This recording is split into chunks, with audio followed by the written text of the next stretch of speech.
I'm going to do is I'm going to go over some stats, both general about social media and then about how your customers are usually using social media as the title indicates.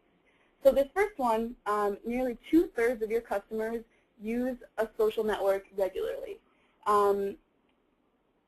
Some people believe that social networking is just a trend, or when social media was first getting started, some of the platforms like Twitter, for example, they really had a niche demographic of users.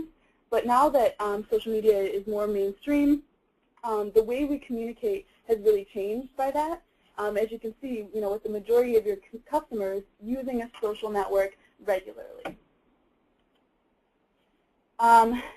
It's also, your customers are also spending a lot of time on social networks. They're spending 3 times the amount of time on social media than they are on email.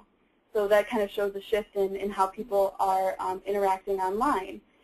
This stat isn't to say that email isn't important or effective, because it is, especially if you've been on some of our past webinars where we've talked about email. This really is just talking to the time spent. For example, on Facebook, if I were to log into Facebook and I had maybe 3 notifications, I would respond to those notifications or look at them, but then I wouldn't automatically move on. I would check out my news feed, I would look at pictures of my friends. Whereas on email, you log into your email, you read whatever messages and respond accordingly, and then you move on.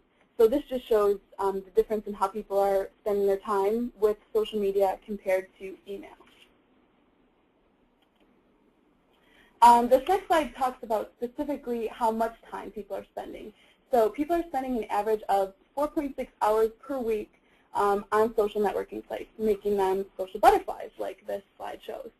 To put that into perspective, those 4.6 hours per week, that's more time than people are spending doing online shopping, browsing online, gaming, and on eBay.